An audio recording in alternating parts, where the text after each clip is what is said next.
오늘 우리는 지금 예수님의 오병이어의 그 기적이라고 하는 그러한 내용을 보고 있습니다.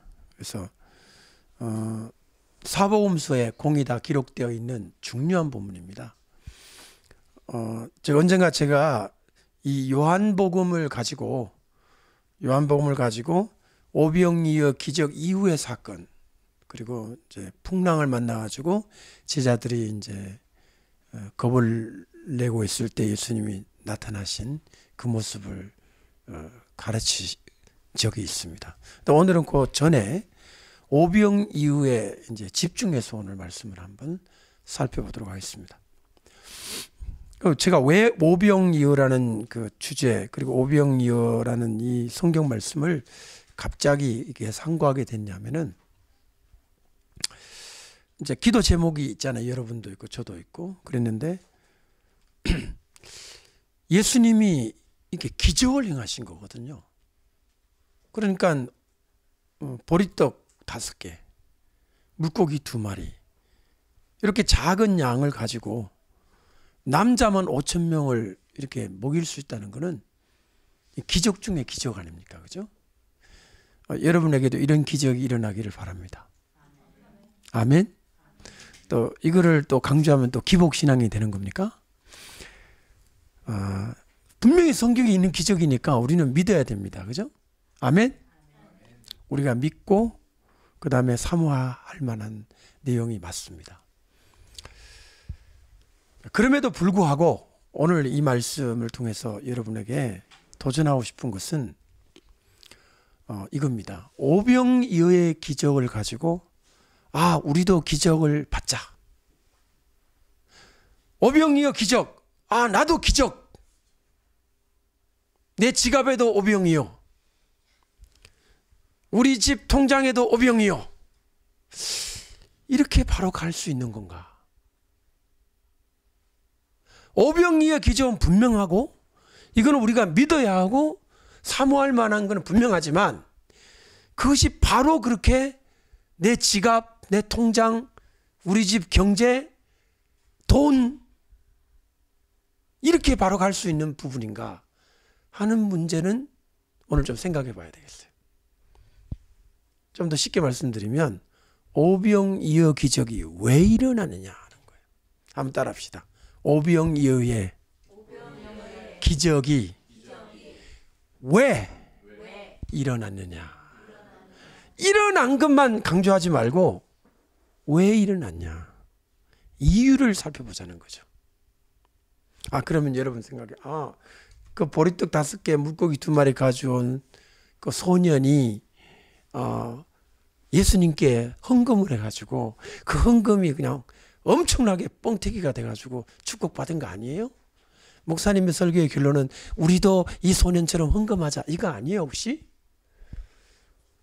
그런가요? 이 말씀 결론에 예수님이 너희도 이와 같이 헌금을 하라 이렇게 돼 있어요. 아무리 읽어봐도 없잖아요. 제가 그래가지고 마태, 마가, 누가, 요한을 다 읽힌 거예요. 이 기적 행한 다음에 너희도 이같이 하라, 이 소년처럼 헌금을 꼭꼭 잘해라 이렇게 돼 있어요. 아니잖아요. 오병이어의 기적의 핵심 메시지가 헌금이 아니에요. 그런데 여러분들이 기도원에 가서 부흥회 같은 거 들어보면 헌금으로 결론이 나오잖아요. 제가 여러분 헌금하지 말라는 뜻이 아닙니다. 이 메시지의 결론은 그게 아니라는 거예요. 그럼 뭘까요? 그것을 오늘 찾아보도록 하겠습니다. 우선은 이 사건이 일어난 배경을 보니까 자꾸 헤롯 얘기 나오고 세례 요한 목 잘린 얘기가 자꾸 나오죠. 한 시대가 지나갔다는 겁니다. 예수님이 드디어 세상의 얼굴을 드러내시고 자신의 사역이 본격적으로 시작되는 무렵에 일어난 사건이었다 하는 것을 말씀드리고자 하는 것입니다. 세례 요한이 믿음의 사람이고 위대한 선지자였잖아요. 그럼에도 불구하고 자기의 때가 이제 간 거예요. 참 그의 최후를 볼 때는 마음이 아프죠. 정말 읽으면서조차 이 속에서 이 분노가 올라오는데 어떻게 그렇게 비참하게 그 여자가 춤췄다고 그 춤을 어떤 춤을 추는지 몰라도 그 춤 때문에 목 잘라 달라고 하는 그거를 또 들어줘가지고 목을 잘라 오라고 그러고 목을 잘라가 쟁반에 담아가지고 그거를 또 주고 그걸 또 여자가 받아가고 너무 야만적이에요. 아무리 임금이라 하더라도 이거는 아니잖아요. 우리 여기 여자 아이들이 있는데 어떻게 생각해요? 이 나쁜 여자 아니에요? 헤롯이 나빠요? 여자가 나빠요? 객관적으로 좀 얘기해봐. 저는 헤롯은 멍청하고 여자들이 나쁜 것 같아요. 여자 중에서 엄마가 시켰잖아요. 너 춤춰갖고 임금님을 살짝 돌게 만들어가지고 멍청한 상태에서 뭐 약속을 하거든. 해라. 시켰어요. 이렇게 귀에다가 대고. 그래가지고 막 춤을 막 엄청 요즘 걸그룹이 춤추듯이 췄겠죠. 그래서 걸그룹 춤추는 거 있잖아요. 저 싫어해요. 저게 다 그런 영이다 저거. 그러니까 여러분도 댄스하고 막 이런 거 좋아하지 마세요.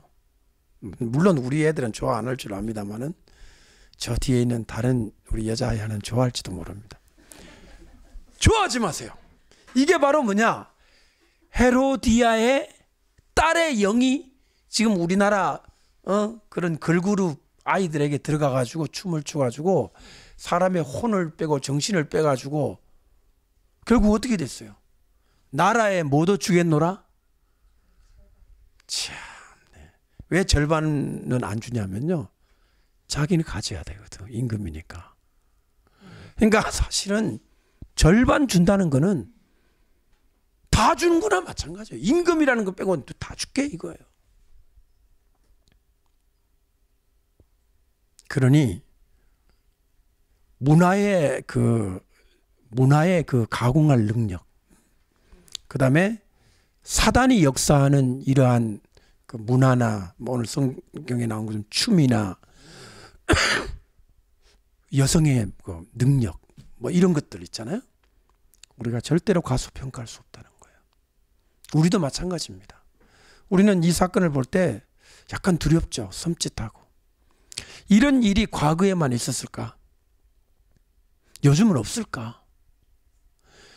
요즘 돈이 엄청나게 이렇게 움직이는 그 세상 속에 술과 향락과 여자들과 문화들과 이런 것들이 움직이는 어두운 밤에 일어나는 일들, 정치인들, 기업인들 이런 사람들 일어나는 일들이 과연 요새는 이런 일이 없을까? 요새는 이 헤로디아가 없고 요새는 이 헤로디아의 딸 살로메가 없고 의인의 목을 치라고 하는 이런 엉터리 같은 일이 과연 없을까? 요새는. 요새도 있다고 생각합니다. 저는. 모양이 다르고 스타일이 다를 뿐 여전히 이런 악한 일은 진행되고 있다는 것입니다. 이걸 보면서 여러분은 내가 지금 있는 위치가 세례 요한과 같구나. 내가 그 당시 살아있다면 세례 요한까지 살아야지. 그런 생각이 여러분에게 드실 것입니다. 아까도 성경 읽을 때 말씀드렸지만 목 없는 스승의 시체를 가지고 장사 지낸 이 제자들의 심경이 얼마나 황당했겠어요. 목이 없어요. 스승님을. 그 장사를 지내고 난 그 이후에 예수님이 드디어 이제 이러한 기적과 사역을 전개한 모습이 바로 이 내용의 배경이 됩니다. 여러분 보시면 알겠지만 이 마태와 마가 복음은 굉장히 비슷하게 갑니다. 내용이. 그러니까 누가와 요한에 있어서 약간 그 내용이 달라지는데요. 풍성해진다고 말하겠습니다. 특별히 오늘 제가 본문으로 선택한 이 누가복음은요. 누가복음 9장 한번 다시 여러분 한번 살펴주시기 바랍니다.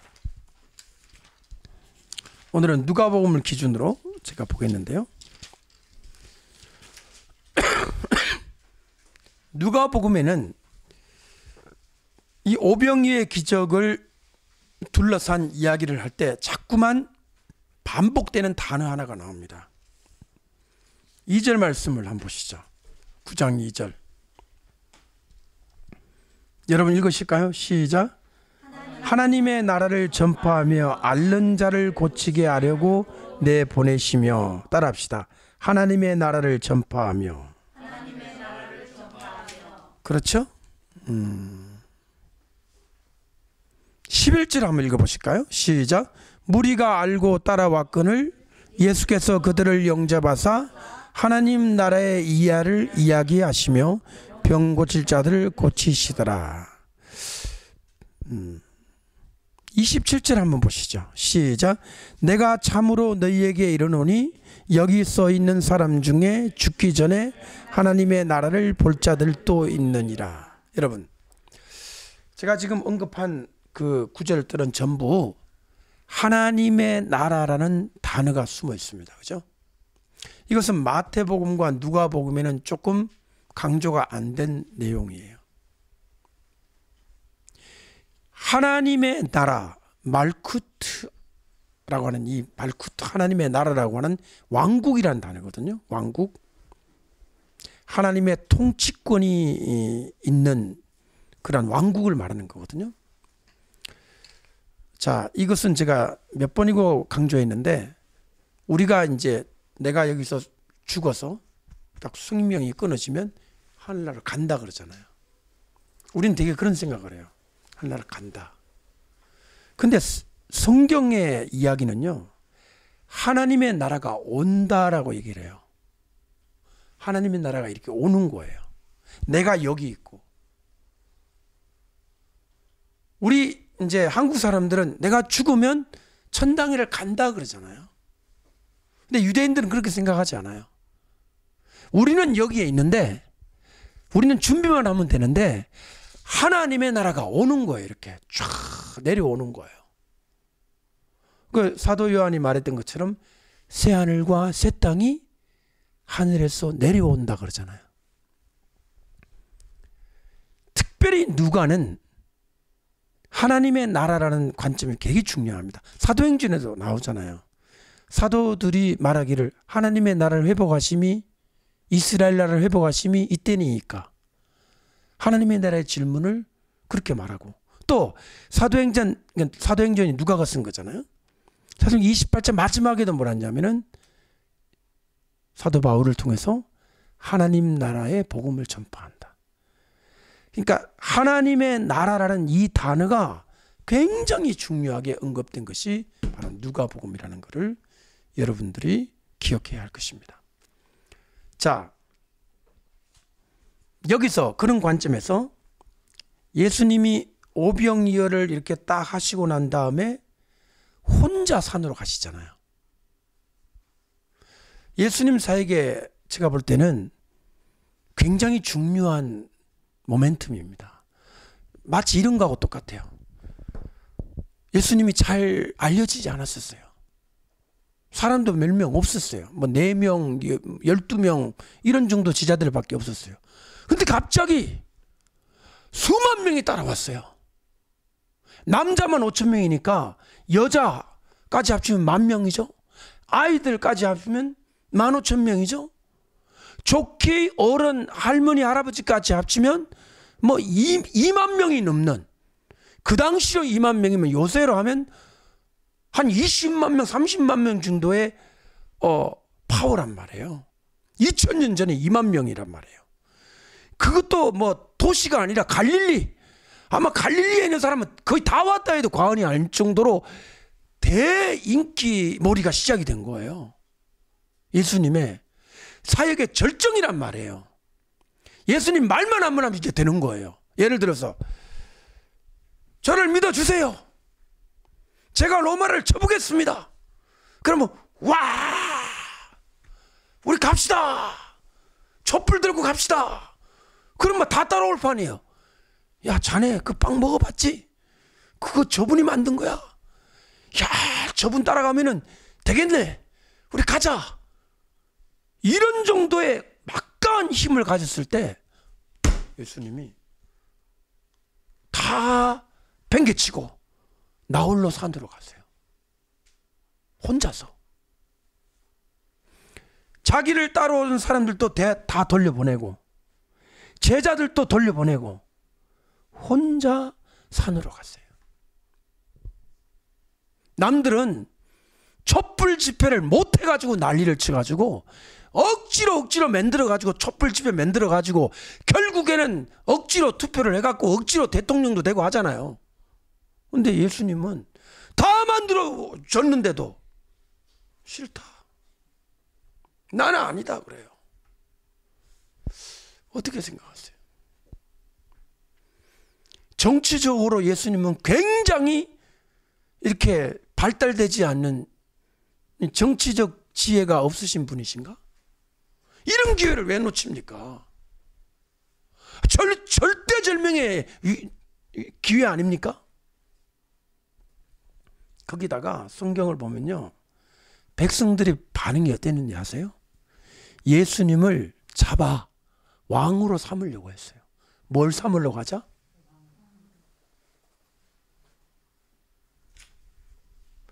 예수님 가만히 있었어요. 예수님은 기호 1번 예수 해가지고 나를 믿어주지 하지 않았어요.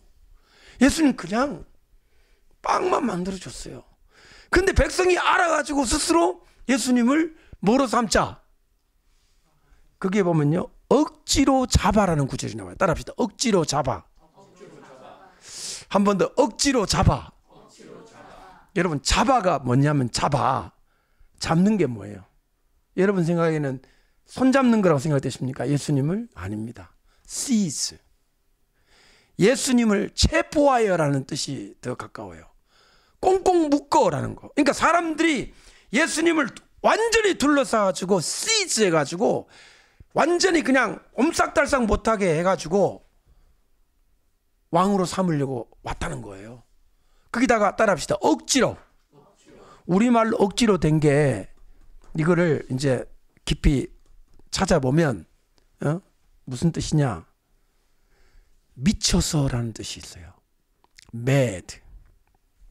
사람들이 어떻게 됐어? 사람들이 어떻게 됐어요? 미쳤어요. 열광적으로. 그래서 두 가지 뜻이 있는데, 하나는 미쳐서 샤니라고 하는 아람어인데요. 샤니가 약간 그 영어로는 샤이니 하면은 약간 그 뭐라고 해야 되지? 부끄럼 타는 이런 뜻도 되고 그런 건데, 미쳐서 열광적으로. 또 하나 뜻이 뭐냐면 멍청해져서라는 뜻도 있대요. 사실 미치면 멍청해집니까? 그렇죠. 사람이 완전히 어디에 미쳐버리면 판단력이 어떻게 됩니까? 상실되죠. 그래서 어리석은 행동을 해야 안 해요? 하죠. 예수님을 왕으로 삼겠다고 하는 백성들이요, 지혜롭고 현명한 선택이 아니라 열광에다가 미친 거에다가 멍청해진 상태예요. 이런 백성의 힘을 빌어서 예수님이 왕이 되면 되겠어요, 안 되겠어요? 안 되죠. 세상의 정치가와 다른 점이 이거예요. 세상의 정치가는 어떻게 합니까? 백성을 일부러 바보로 만들어서 끌고 오기 좋게 만들잖아요. 예수님은 어떻게 합니까? 멍청해진 상태의 사람들이 원하는 것을 듣지 않았습니다. 너희들이 지금 정상이 아니야. 이 떡 먹고 지금 약간 맛이 갔구나. 내일 와서 얘기하자, 이거예요. 어느 게 정직한 태도예요? 여러분이 지금 촛불 때문에 약간 맛이 갔어. 마음이 착해지면 다시 생각합시다. 여러분의 말을 듣지 않겠어요. 이렇게 해야 되는데 오히려 사람들을 열광시키고 바보로 만들고 사람들을 정신을 없게 만들어서 무조건 하나만 보게 해서 그렇게 해서 자기 원하는 목적을 성취하는 게 세상 정치가라면, 예수님은 인간의 속성을 정확히 아시고 인간의 그 단순하게 변질된 그 열광을 신뢰하지 않으시는 예수님의 모습을 우리에게 보여주셨습니다. 역시 예수님이죠. 그런데 이러기 쉽겠습니까? 쉽지 않습니다. 정말 하나님의 사람이 아니면 선택할 수 없는 결정입니다. 얼마나 좋은 결정이에요. 얼마나 좋은 상황이에요. 근데 이것은 아니다는 거죠. 여러분, 오병이어의 보리떡이란 단어가 저는 처음부터 나올 줄 알았죠. 여러분도. 근데 안 나오잖아요. 보리떡이. 마태복음에도 안 나오고 마가복음에도 안 나오고 누가복음에도 안 나오고 어디 가서 나와요? 보리떡의 보리가 요한복음에 가서야 나옵니다. 따라합시다. 보리떡. 제가 이스라엘에 보리가 언제 수확되는지 살펴보니까 이스라엘에는 농사를 2번 추수를 하는데 첫 번째 추수가 보리 추수라는 거예요. 근데 이 보리라는 말의 뜻 속에는 털이라는 뜻이 있어요. 그러니까 보리떡이라는 말은 원래 떡이라는 건 한국말이잖아요. 이 빵이잖아요. 그죠? 그 보리빵이에요. 보리빵. 혹시 보리빵 보시지 계세요? 경주에서 이렇게 보리 있어요. 경주에서 만든 보리빵 있는데 찰보리빵. 이게요. 원래 사람이 먹는 게 아니래요. 동물에게 주는 게사료 같은 거랍니다. 제가 오늘 충격받았어요. 이 아이는 정상적인 도시락을 사온 게 아니라 게사료를 사온 거예요. 내가 오늘 너무 충격받았어요. 하기야죠. 북한 주민들은 먹을 것이 없어가지고 유통기한 지난 게사료를 풀어가지고 배급을 준다는 얘기를 들었습니다. 옛날에 못 살 때. 애니멀 푸드라고 돼 있어요. 사진 찾아보니까 털복숭이, 털빵이에요. 털빵. 먹으면 털이 막 나 있는 빵이에요. 그러니까 제대로 발효돼가지고 홍종은 빵, 그런 빵이 아니에요. 여러분 파리바게트 나와 있는 빵, 그게 빵이 아니라 빵의 형태만 하고 있을 뿐 동물에게 주는 사료예요. 사료. 그 물고기 하니까 야, 이거 뭐 잘 떠가지고 잘 구운 멋있는 물고기인가 보다. 물고기 5마리, 이마에 손바닥만한 거 5마리가 아니라 제가 모르긴 해도 진짜 상품 가치 없는 그냥 5개 이렇게 사온 거예요. 이것을 받으신 예수님이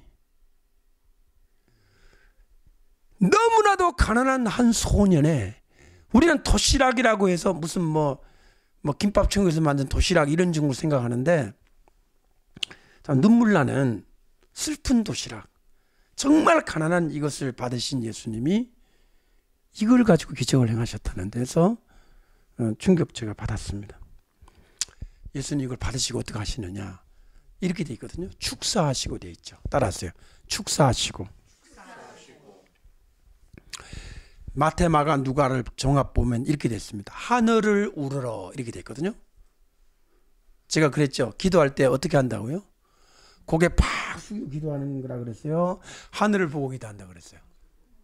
고개 팍 숙이고 3000번 절하는 거는 저 다른 종교예요. 우리는 어떻게 해야 돼요?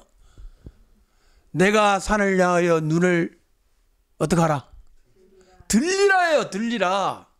주님, 하늘에 계신 나의 주여. 눈을 드는 거거든요. 그러니까 예수님도 눈을 들었어. 하늘을 향하여. 그 다음에 하늘을 향해 눈을 드는 거는 맞아요. 손을 펴고 이걸 들고 축사하시고라는 뜻이 뭐냐면 무릎을 꿇고 해요. kneel down이에요. 한국말의 축사라는 뜻은 아무리 봐도 무릎을 꿇다는 뜻이 안 나와요. 축사는 그냥 하나님 축복해 주세요. 뭐 이런 기도를 했다 이렇게 들리잖아요.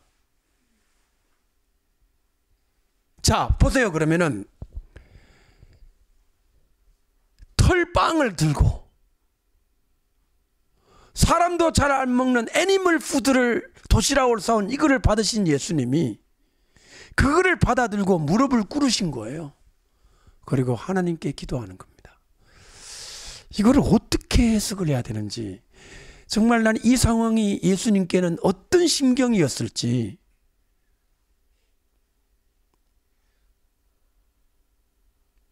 이거를 예수님에게 겸손이라는 말로도 표현이 안 되고, 정말 하나님의 아들이라면 감히 할 수 없는 정말 두렵고 감히 범접할 수 없는 위험 같은 게 느껴져요. 누가 이렇게 할 수 있을까요? 뭐 이런 걸 가지고 왔느냐가 아니잖아요. 예수님 모습을 보시면 그래요. 과부의 2렙돈 모든 사람보다 더 많이 넣었느니라, 이런 거. 그러니까 예수님이 바라보는 이 관점과 생각은 그 주변하고는 완전히 달랐던 거예요. 보이지 않는 것을 보셨던 예수님이죠. 이 소년 분명히 보이예요. 아이라고 그래가지고 나는 여성 명사인 줄 봤는데 아니에요. 남성 명사. 소년이에요. 이 소년이 가지고 온 정말 초라하기 그지없는, 이렇게 꺼내서 드리기도 창피스러운 그것이 예수님께 들려졌을 때 예수님이 그걸 들고 겸손히 무릎을 꿇으신 거야. 정말 요즘 목사님들이 이렇게 할까? 난 막 생각이 막 지어오는 거예요. 이거를 과연 헌금이라고 설교할 수 있을까? 참, 뭐 정말 저는 내 마음에 이 표현할 수 없는 형언한 느낌이 왔습니다. 정말. 원래 이 보리를 추수해서 잘게 썰어 가지고 잘게 빠서 뭘 만드냐면 무교절 빵을 만드는 거예요. 보리를 가지고. 이제 무슨 절기가 다가왔냐면 곧 6월절이 다가오거든요. 그래 보면은 잔디가 있다고 그랬는데 그 마테마가 누가지에 보면 왜 푸른 잔디라고 돼 있죠. 제가 본문 봐서 푸른이 있나? 푸른이 없어요. 한국 사람이 번역하면서 푸른이라는 걸 넣었어. 이야, 상상이 또 참 좋으시다. 봄이니까 푸르겠지. 근데 원래 본문에는 푸른이라는 단어가 없는데 막 집어넣어요. 참 저는 이거 보면서 참 웃기기도 하고 재밌기도 하고, 아니 뭐 봄이니까 새파릇파릇하겠지만, 아니 아무리 봐도 본문에는 그냥 잔디밖에 없는데 잔디도 잔디가 아니에요. 잔디 하니까 여러분 뭐 이게 그 전원주택이면 파릇파릇 잔디가 아니라 영어로 보면은 헐브예요. 헐브, 약초. 그러니까 들판에 있는 풀들입니다. 그거를 굳이 왜 잔디라고 번역을 했는지 저도 이해를 못하겠어요. 그냥 아까 우리 기도하실 때 무슨 풀? 들풀 같은 우리의 인생이라 하셨죠? 들풀이 얼마나 좋아요. 왜 잔디라고 하냐고요. 이런 것들이 저한테는 자꾸 보여요. 여러분도 보이십니까? 여러분은 뭐 성경 보니까 잔디는 잔디가 없다. 잔디가 아니라 그냥 풀이에요, 풀. 6월절이 됐기 때문에 무교절 빵을 만드는 원래 재료였다 하는 것을 볼 수 있습니다.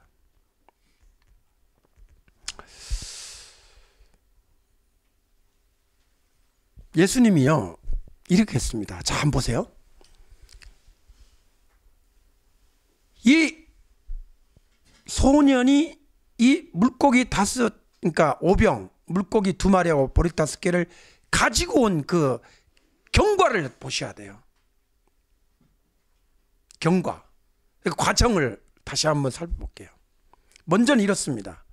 예수님이 아셨어요. 자기가 어떻게 할지를. 근데 물었습니다. 어떻게 할까? 그러니까 뭐 200데나리온이 듭니다. 이런 말도 했고, 어떤 사람은 그냥 3억 먹게 하고 오세요. 사 먹게. 각자 저 가가지고 사 먹고 오면 좋잖아요. 누구의 책임이다? 각자 책임으로 돌리자. 예수님이 하는 말씀이 너희가 먹을 걸 줘라 그러잖아요. 근데 예수님은 제자들이 없다는 걸 알고 계셨어요. 그 일부러 그러신 거죠. 그 다음에 한 예수님 말씀이 뭐냐면, 잘 들어보세요. 너희에게 떡이 있느냐, 이렇게 말씀하셨어요. 이게 굉장히 중요한 단어예요. 9절입니다. 너희에게 떡이 있느냐, 너희에게 무엇이 있느냐. 무리에게가 아닙니다. 너희에게. 그러니까 제자들에게, 제자들 보고 말한 거예요. 너희에게 떡이 있느냐, 너희에게 무엇이 있느냐. 여러분 잘 보세요. 이거 굉장히 중요한 표현입니다. 사람들은 이렇게 해석해요. 제자들이 없어갖고 돌아다녀가지고 보니까 어떤 애가 가지고 있어. 이 어떤 애가 누구냐는 거죠. 어떤 애가 과연 무리 중에 속해 있는 사람이냐, 아니면 너희라고 하는 제자 그룹에 속해 있는 사람이냐가 결정적으로 중요하다는 내용입니다. 다시 한번 얘기할게요.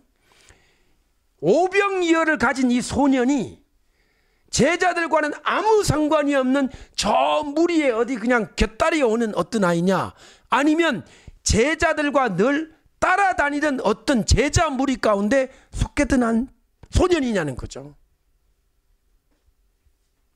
이게 왜 중요하냐면, 예수님이 이런 질문을 했거든요. 야, 너희들 저 아무데나 돌아다니면서 좀 뭐 있는가 가져오라고 하지 않으시고 너희가 주어라 그랬고, 없습니다 그러니까 너희가 가진 게 뭐냐고 했으니까 예, 여기 있습니다 하고 했다. 그때 많은 설교자들은 뭐라고 말했냐면, 소년이 듣고 있다가 안드레에게 와서 줬다는 거예요. 전혀 상관없는 한 소년이. 저는 본문을 봤을 때 아무 상관없는 소년이 아니었다는 거죠. 이 소년은 소년이기 때문에 12사도와 같은 지위는 아니었지만, 12사도와 같은 나이도 아니고 지위도 아니고 그만한 지도자도 아니었지만, 늘 이들과 가까이 교제하고 호흡하고 심부름도 하는 그런 친근한 그 서클에 있던 소년이었다는 거예요.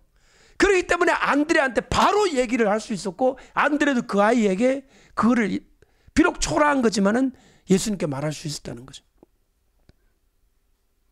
이 소년은 무리 중에 한 사람이 아니었다는 겁니다. 예수님을 늘 가까이 했고, 제자들과도 가까이 했고, 제자들의 잔심부름도 하고 그랬던 소년. 이름이 기록되지 않았을 뿐. 나중에 예수님 돌아가시고 난 다음 이 소년은 어떤 존재가 됐을까요? 성경에 안 나옵니다. 예배를 드리는 초대교회 예배 상황에서 제가 그 소년입니다 그랬을 때, 오, 제가 그 안드레 사도님께 그 빵 그거 물고기 제가 드린 거예요 그러면 어떠시겠어요? 느낌이.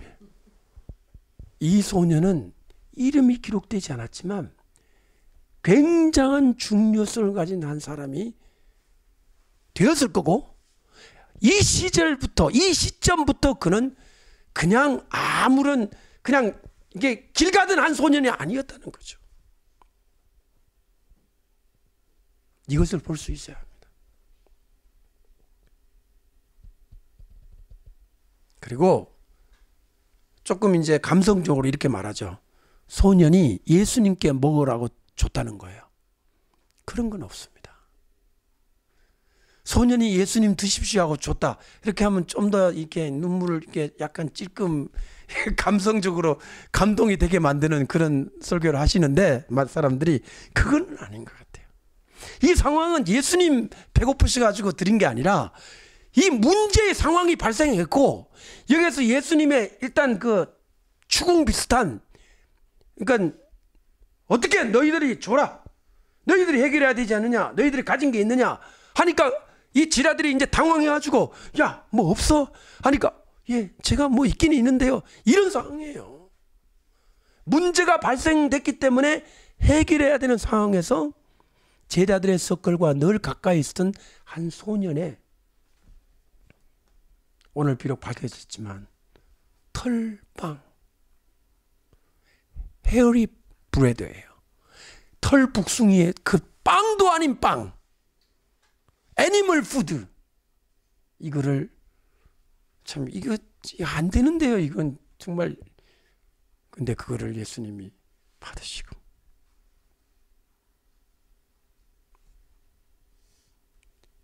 하늘을 오르러 보시고 무릎을 꿇고. 근데 이 장면이요 굉장히 스펙트클한 이유가 뭐냐면 2만 명이 그걸 다 봤단 말이에요. 근데 이거를 예수님이 어떻게 하시냐면요, 바로 제자들한테, 그 무리들한테 안 줍니다. 이거를 일단 그 물고기 2마리잖아요. 보리떡 5개밖에 안 되잖아요. 이거를 제자들에게 줍니다. 12제자들한테. 그럼 제자들이 그거를 하여튼 받았어요.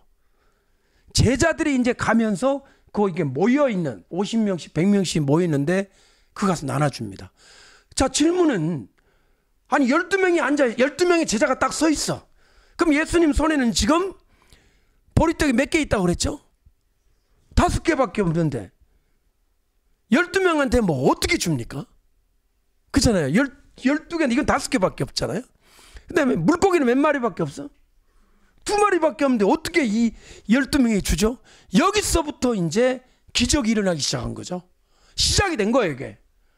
그러니까 여기서부터 기적이 시작된 이 기적이 제자들이 줄 때 똑같은 기적이 일어난 거예요.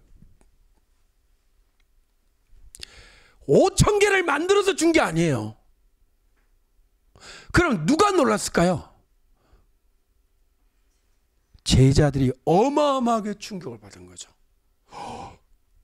예수님 주실 때부터 기적이 날 뿐만 아니라 자기들이 나누어 줄 때 기적이 일어나니까 먹는 이 사람들도 놀랬지만 이 기적의 프로세스에서 쓰임 받았던 이 바로 이 종들이 받았던 이 충격과 은혜, 기적의 체험은 상상을 초월하죠. 그러니 무슨 얘기냐면 이게 물동은 하인하고 똑같은 거예요. 은혜를 받는 사람이 축복이 아니라 은혜가 이게 집행이 되고 은혜가 일어나는 과정에서 매개체로 중간 단계에서 쓰임받는 사람들 또한 놀라운 기적을 체험한다는 거죠. 그거는 이 심적인 기적이죠. 빵을 먹는 정도가 아니라 하나님 살아계시네, 이런 거죠. 오늘 저희가 사실은 우리도 이제 1년 앞으로 이 교회가 작은 교회고 공동체지만 섬길 사람들이 필요하잖아요. 섬기는 게 뭡니까? 바로 이 중간에서 하나님과 이 교회 사이에서 뭔가 역할을 하는 것들이 섬기는 거잖아요. 섬기는 과정에서 기적을 체험하는 거거든요. 자, 베드로가 받았어. 베드로가 받았네. 저기 분명히 물고기 2마리밖에 없는데 다 나도 물고기 생겼고 빵도 생겼어. 근데 내가 저 갑니다. 50명 있는 데로 가서 만약 안 생기면 어떻게 됩니까? 그런 두려움이 있을까요, 없을까요? 이 베드로에게 완전히 없다고 할 수 있을까요? 그래, 나는 받아낸 건 아멘인데 줘서 안 생기면 어떡하지? 여러분 이해되십니까? 여러분 교회 집사가 됐어. 교회 권사가 됐어. 그래, 주님 감사합니다. 내가 받은 거.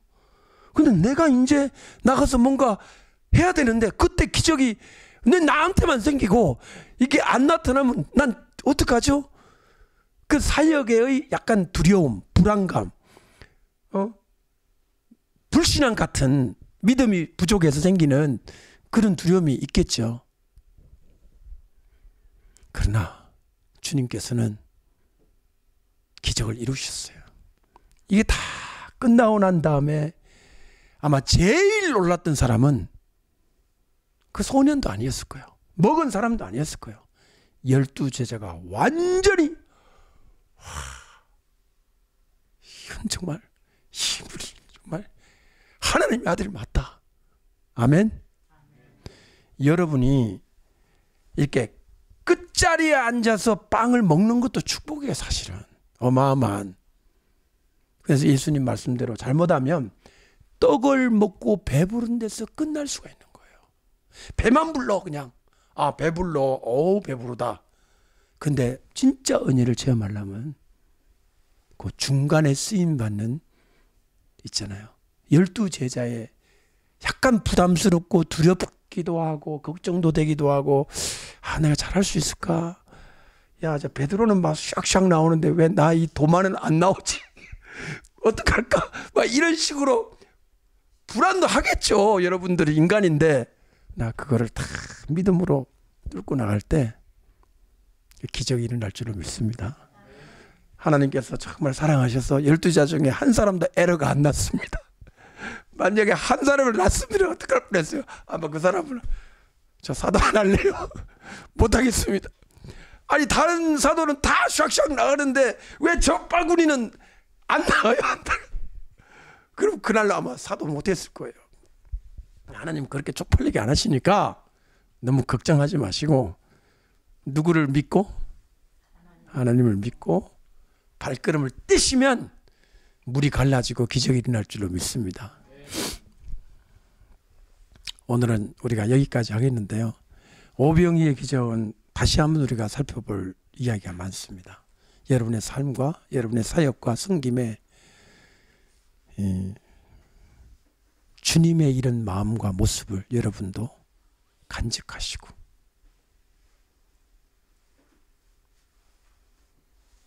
참 멋있다라고 표현해야 될지 겸손하다고 표현해야 될지 하여튼 말로 표현이 안 되는 주님의 참 위험스러운 모습, 위험이 있으시고 참 내가 예수님을 정말 믿기 잘했다. 이런 분이 어디가 있나 이런 생각이 막 절로 드는 그런 오늘 말씀의 순간입니다. 여러분도 이런 주님과 함께 한 해를 승리하시기를 축복합니다. 자, 기도하겠습니다.